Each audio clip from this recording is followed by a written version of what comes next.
Salut à tous, c'est Sarah, on se retrouve aujourd'hui pour une nouvelle vidéo.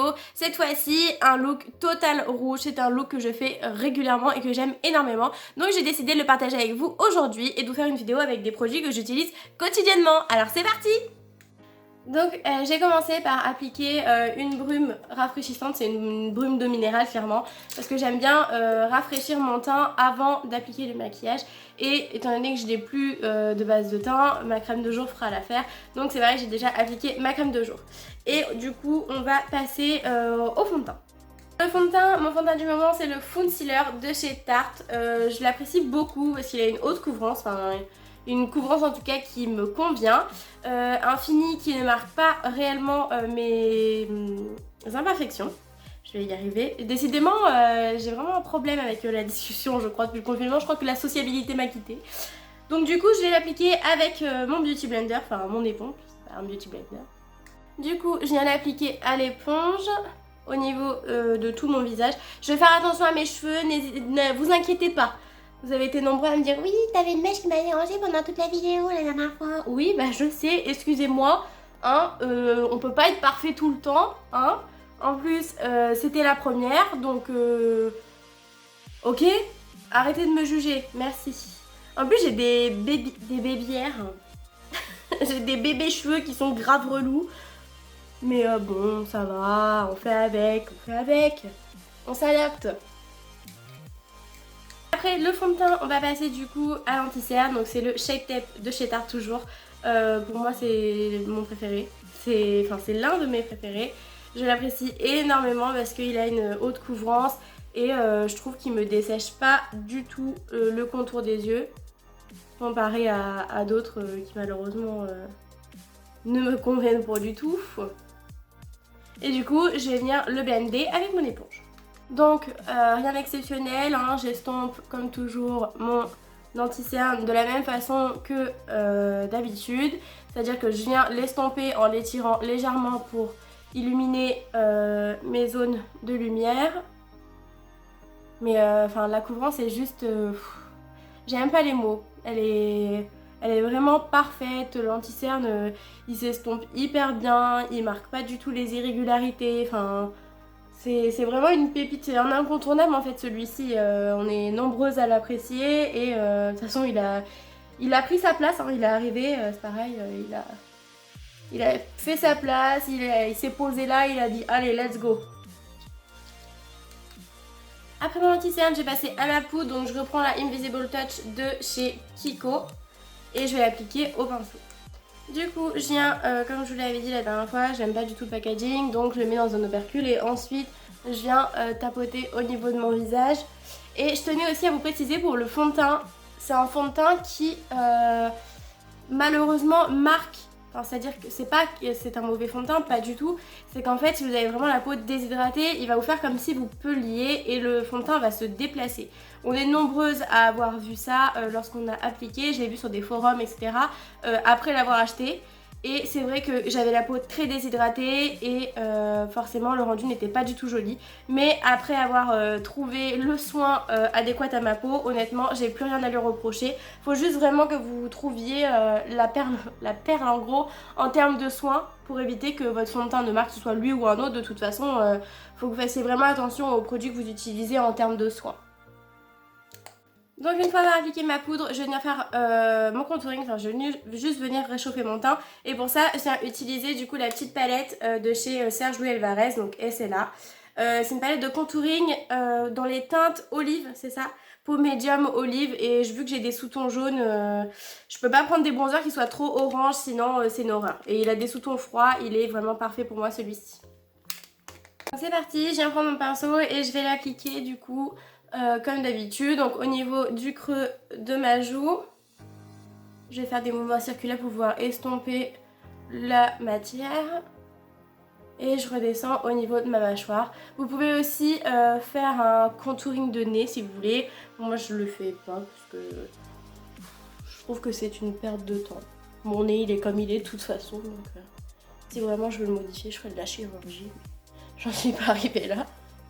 Et je reviens au niveau de la mâchoire. Après, mais j'ai du mal à parler, c'est relou. Oh, je vais arrêter. Je crois que je vais faire des voix off maintenant. voire je ferai pas de voix du tout.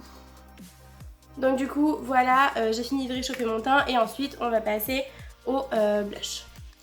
Du coup en ce qui concerne le blush, je vais venir prendre la palette que je vais utiliser aujourd'hui. Vous allez voir, elle est juste, c'est ma préférée. C'est la Festival by Juvia's Place. Et en fait elle est juste magnifique. Déjà Juvia's Place, j'adore leur packaging, ils sont juste trop beaux. C'est des illustrations africaines et je trouve ça juste magnifique. Chaque palette a une illustration différente, elles sont trop belles. Vous avez une illustration sur le dessus, une illustration à l'intérieur. Et au niveau rapport qualité-prix, je les trouve juste énormes. Parce que une palette coûte à peu près 20, enfin minimum 10 $ jusqu'à 25 $ et ça vous fait maximum 22-23 € je crois. Et le grammage est juste ouf, la pigmentation également. Il y a 2-3 fards dans certaines palettes qui sont pas trop pigmentées, mais honnêtement pour le prix j'ai rien à dire. Celle-ci je l'adore, elle est trop belle. Les rouges sont juste trop beaux, le orangé également. Enfin, ils sont juste trop beaux. Par contre ils sont un peu poudreux donc ça a tendance à salir un peu ma palette. Mais bon ça en gros c'est pas un truc de fou non plus. Mais franchement je les trouve juste magnifiques. Le grammage est juste énorme. Et c'est pour ça que du coup je vais utiliser ce fard là comme blush aujourd'hui. Donc je viens prendre mon pinceau blush et je viens appliquer mon blush au niveau de ma pommette. Vous allez voir sur les yeux la pigmentation elle est juste...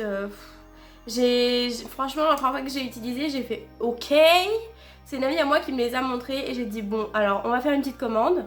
J'en ai commandé pas mal, je les ai pas toutes parce qu'il y a eu des nouvelles entre temps, je les ai pas toutes.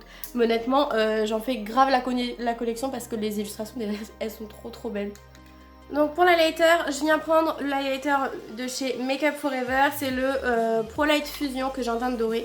Me jugez pas, il est creusé de ouf, mais genre c'est parce que je l'aime beaucoup. Il est comme ci et comme ci. Oh, j'ai du mal. Comme ceci, avec un petit miroir au-dessus. Et je vais du coup prendre mon pinceau pour l'appliquer. Et là, c'est mon moment bref. À la caméra, on voit pas vraiment... Ah si, quand même. Si, mais franchement, vaut mieux que vous voyez comme ça à la caméra parce que quand vous allez me voir en vrai, vous allez dire ok la meuf et son highlighter, on a compris qu'elle aimait ça, on a compris. J'en mets au niveau du nez et j'en mets aussi au niveau de mes lèvres. On va passer ensuite aux sourcils. Me jugez pas trop pour mes cheveux, mais avec le confinement, franchement, j'ai grave la flemme de me coiffer. Et du coup pour les sourcils, j'utilise la Deep Brow pommade de chez Anastasia Beverly Hills que j'ai en teinte dark brown. Et je viens l'appliquer avec un pinceau biseauté. Pour commencer, je viens déjà brosser mes sourcils.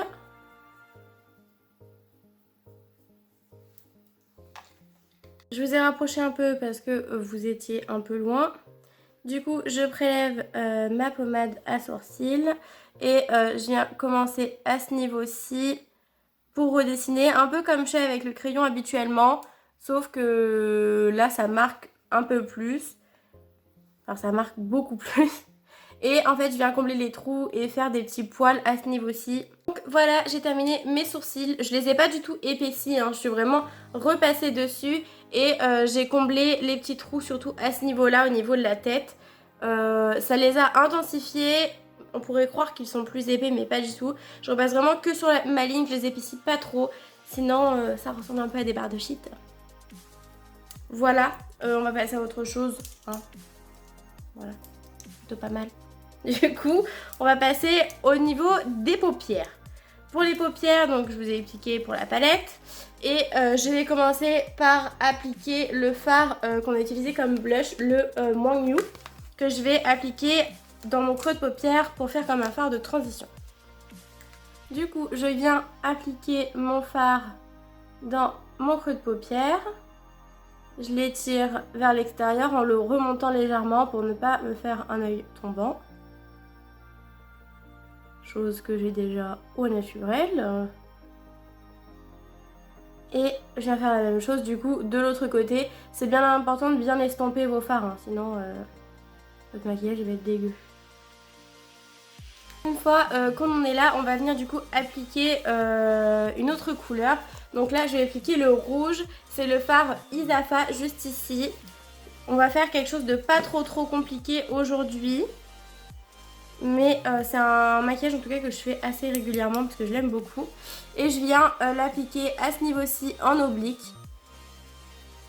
Mais je viens le reporter à l'intérieur de mon œil.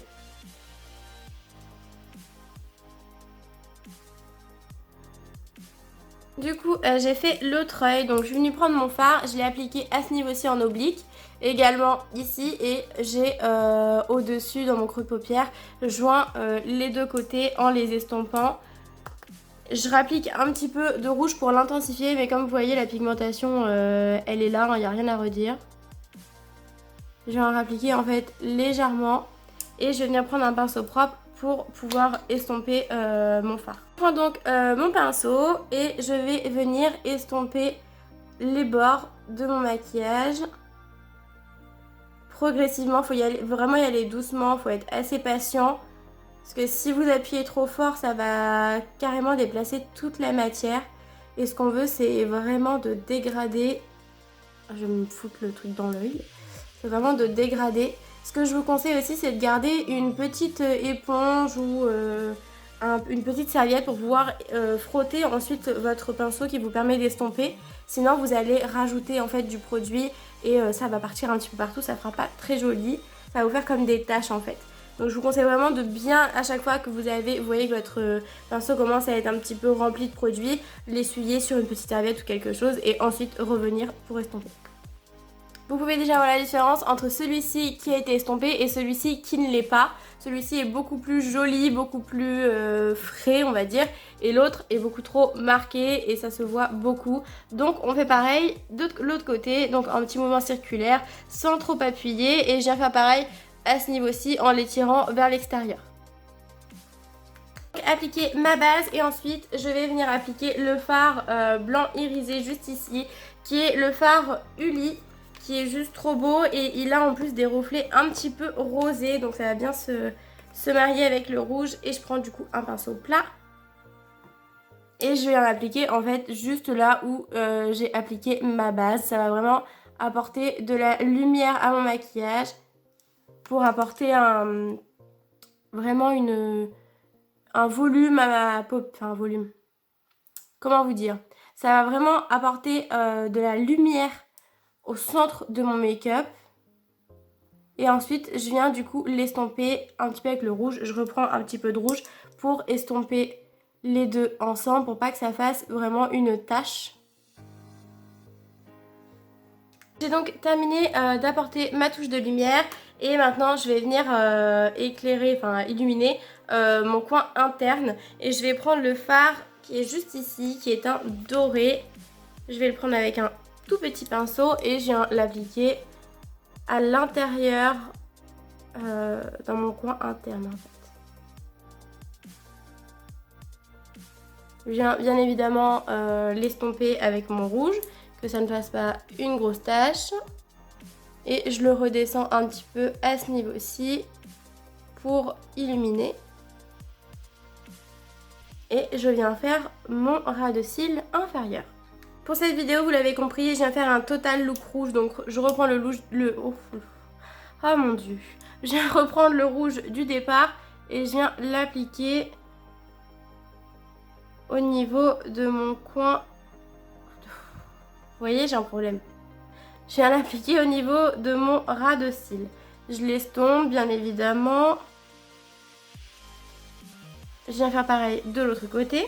Je viens reprendre le petit fard du départ, celui-ci qu'on avait mis en fard de transition. Et je viens en fait dégrader mon rouge avec ce fard là. Et bien sûr, je l'étire un petit peu. Et après, je viens prendre un pinceau propre pour pouvoir restomper ce même fard. Alors, je suis donc venue appliquer un crayon noir. Donc, c'est le couleur végétale de chez Brochet. Je vous en ai parlé la fois dernière. Sauf que c'était d'autres couleurs. Et celui-ci, donc, je vais l'appliquer au niveau de ma muqueuse. Donc, inférieure et supérieure. Pour pas qu'il y ait de peau en fait, carrément de trous entre mon liner et ma muqueuse en fait. Et je suis ensuite venue appliquer mon eyeliner fétiche, le NYX. Et le mascara de chez Lancôme, c'est le Doll Eyes, mais je vais venir mettre des faux cils parce que ça finira le look. Et comme je vous le disais, j'ai perdu pas mal de cils à cause de mes extensions, donc du coup allons-y. Donc terminé d'appliquer mes faux cils, ce sont les faux cils de chez Essela, ce sont les numéros 2. Ce sont des faux cils assez naturels. Moi je les aime beaucoup parce qu'ils sont bien fournis. Même pour une soirée, je trouve que ça va. Je mets pas trop de faux cils la journée, sauf vraiment quand je veux faire la meuf, genre. Mais bon, là en ce moment, de toute façon, j'ai pas le choix. Donc voilà, et on va passer du coup au rouge à lèvres pour terminer ce look. Pour le rouge à lèvres, je commence du coup à appliquer mon crayon. C'est un crayon à lèvres toujours de chez Essela. C'est le Carmin. Et je viens du coup faire le contour de mes lèvres avec. J'applique ensuite mon rouge à lèvres de chez Sephora, donc c'est le sans transfert, c'est le 01. Et voilà, le look est terminé, j'espère que ça vous aura plu. En tout cas, ouais, c'est un look que je fais régulièrement, j'adore le rouge, c'est d'ailleurs je crois ma couleur préférée avec le noir. Et j'adore faire ce make-up, je le trouve juste hyper beau. Enfin, la première fois que je l'ai fait, je me suis dit, hey, plutôt pas mal, hein. Et du coup... le voici, je l'ai partagé avec vous, je me suis dit allez, je peux pas garder ça pour moi, faut que je le partage. Donc j'espère que ça vous a plu, si la vidéo vous a plu, n'hésitez pas à mettre un pouce sur la vidéo et surtout à vous abonner et à la partager également avec vos amis.